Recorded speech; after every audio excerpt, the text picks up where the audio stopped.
आज की जो कहानी सुनाने जा रहा हूँ ये धोखा और फरेब से भरा हुआ है। किसी की भावनाओं के साथ में खेलते हैं, फिर उसका मर्डर कर देते हैं। एक है अनिरुद्धाचार्य जो कथावाचक हैं, बहुत अच्छी अच्छी कथाएं कहते हैं। जब वो जबलपुर में कथाएं कह रहे होते हैं तभी एक आदमी वहां पे उठता है और कहता है कि साहब मेरा शादी करा दीजिए। तब अनिरुद्धाचार्य करते हैं कि यार तुम्हारे पास तो जमीन ज्यादा है। वो कहता है आदमी कि मेरे पास 18 एकड़ खेत है, लेकिन कोई खाने वाला कोई देखने वाला नहीं है। और उसके बाद वो चला जाता है और उत्तर प्रदेश गोरखपुर की एक लड़की एक दिन रील देखती है और रील देखने के बाद उसके दिमाग में एक साजिश आ जाती है।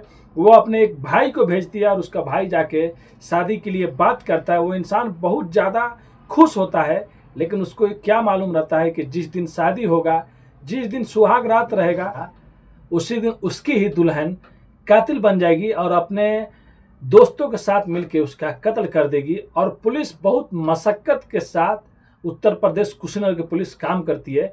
तब जाके इस मर्डर का पर्दाफाश होता है, तब सच्चाई सामने आती है। और जब सच्चाई सामने आती है तो सब लोग सोचने पर मजबूर हो जाते हैं कैसे कोई आदमी इतना ज़्यादा नीचे गिर के ऐसे काम कर सकता है। तो चलिए पूरी कहानी को इस वीडियो के बारे में माध्यम से आप लोग को बताएंगे।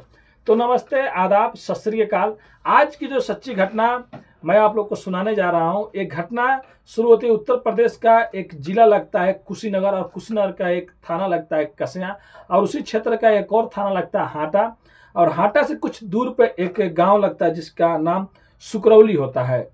सुकरौली गांव में 6 जून को लगभग दोपहर 3 बजे की बात है, जब गांव के ही बच्चे और औरतें लोग बकरियां चरा रही होती हैं। तभी कुछ बकरियां दूसरे खेत की साइड में चली जाती हैं।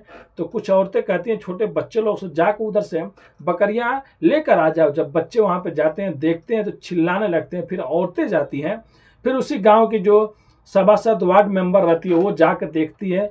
सब लोगों की होश उड़ जाती है, क्योंकि वहां पे एक आदमी मरा हुआ पड़ा रहता है और उसके जिस्म पे चाकुओं के निशान रहते हैं और एक चाकू उसके गले में फंसा रहता है।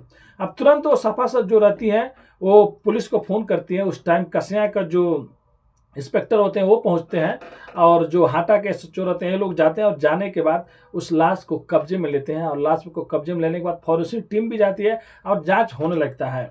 अब 6 जून के बाद लगभग कई दिनों तक ये चीज पुलिस पता लगा रही होती है, ये आदमी कहाँ का है, किस लिए कोई मारा है, इधर का आदमी नहीं है, कोई भी मतलब उसका आइडेंटिटी कार्ड नहीं मिलता है जिससे ये पता लगाया जाए। ऐसे कर करके और भी कुछ दिन बीत जाता है। बीतने के बाद एक दिन पता चलता है, लगभग 20 दिनों बाद, 15-20 दिनों बाद ये पता चलता है कि एक लड़का है, एक आदमी है जो जबलपुर में अपने भाई का गुमशुदगी का रिपोर्ट लिखवाया हुआ है। उसका भाई लगभग 8 जून से 7 जून से ही गायब है, और इधर 6 जून को ये लाश मिला रहता है। तो पुलिस का भी एक पोर्टल होता है, मतलब पूरे जगह में उन लोग को मिलता रहता है। अब पुलिस को बाद में पता चल जाता है कि ये कोई और नहीं, वही आदमी है जो जबलपुर का आदमी गायब हुआ है।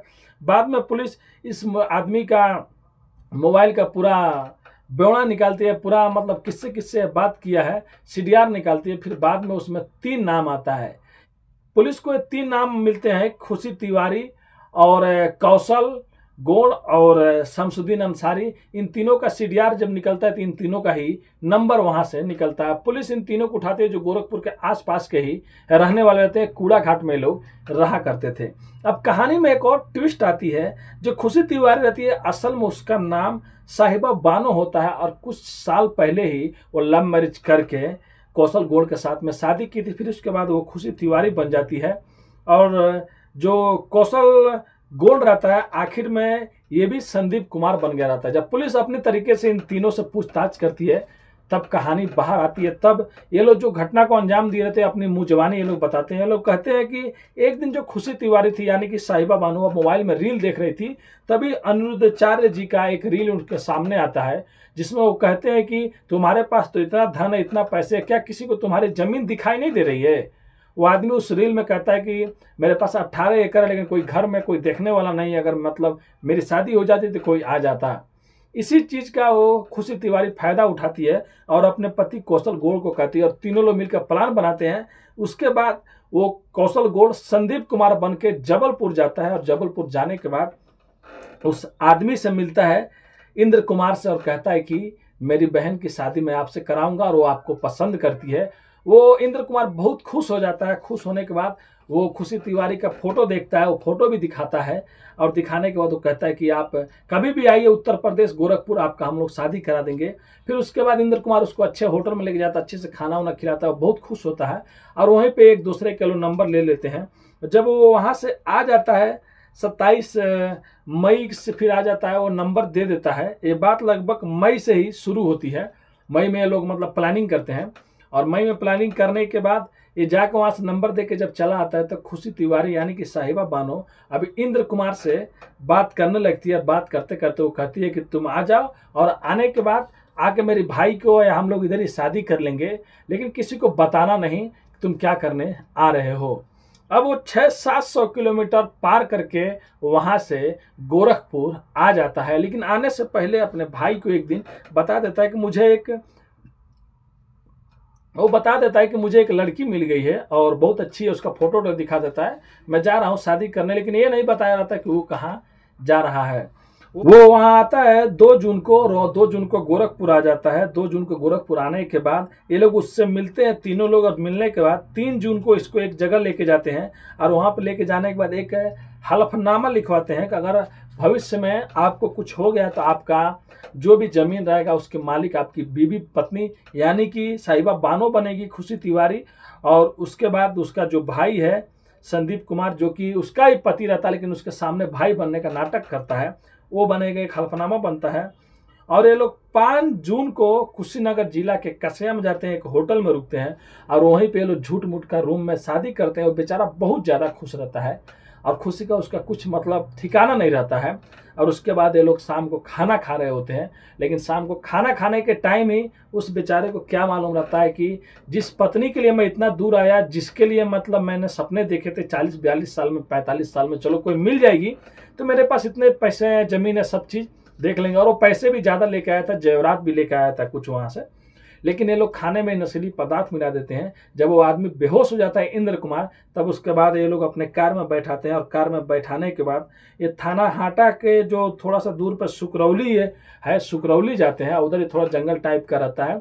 उधर लेके जाने के बाद चाकू से बार बार इसको नशे के हालत में मारते हैं और एक चाकू ऐसे मारते हैं जिसके गले में ही घुस जाता, निकलता नहीं। ये लोग छोड़ कर वहाँ से फरार हो जाते हैं। और उसके बाद एक दिन बाद जब बकरी चराने वाले लोग वहाँ पे जाते हैं तब उन लोगों को नजर आता है, तब जाके पुलिस आती है और शव को बरामद करती है। लेकिन अगर इंद्र कुमार का भाई वहाँ पे FIR दर्ज नहीं कराया होता तो शायद कभी पुलिस को पता ही नहीं चलता कि आदमी है कौन और किस लिए कौन इसको मारा था। तो कुशीनगर की पुलिस बहुत अच्छा काम किया और कसिया की हाटा के, तो उनको दिल से सैल्यूट है। मेरा उत्तर प्रदेश पुलिस के बारे में हमेशा कहता हूँ सबसे बेस्ट है।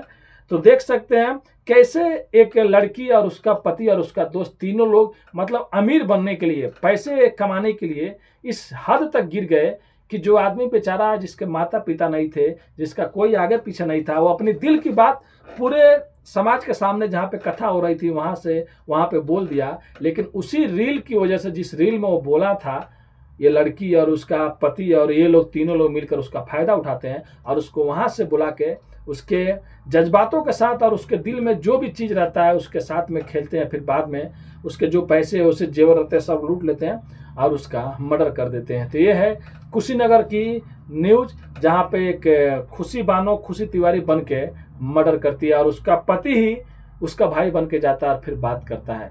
तो जुर्म चाहे कितना भी छुपा के कर ले, गलत काम कितना चाहे सातिर से कर ले, लेकिन पुलिस से कोई नहीं बच सकता क्योंकि कानून के हाथ बहुत लंबे होते हैं। तो जुर्म चाहे कितना भी कोई छुपा के कर ले, गलत काम चाहे कितना भी कोई अच्छे से कर ले, एक गलत ना एक गलती उन लोगों से हो ही जाती है और कानून से कोई नहीं बच सकता मेरे भाई। इसीलिए गलती करने से पहले 1 लाख बार सोचिए। अगर इन लोग थोड़े से पैसे के लालच में एक आदमी का कत्ल कर देते हैं, ईमानदारी से लोग पैसे कमाते तो जिंदगी में खुश रहते, एक दूसरे के साथ में रहते। लेकिन अभी ये लोग जिंदगी भर जेल में रहेंगे। तो अपने भाई को भी सपोर्ट कीजिए और हमारा मकसद किसी का भी दिल दुखाना नहीं है, किसी का भी ठेस पहुंचाना नहीं है। बोलने में कुछ गलती हो जाए तो माफ कीजिएगा। और उत्तर प्रदेश पुलिस को मैं फिर से सैल्यूट करता हूं, बहुत अच्छा काम करती है। तो अपने भाई को भी सपोर्ट कीजिए। मिलते हैं नेक्स्ट वीडियो में फिर से कुछ अच्छी सच्ची कहानियों के साथ। अभी के लिए अलविदा लेता हूँ। धन्यवाद।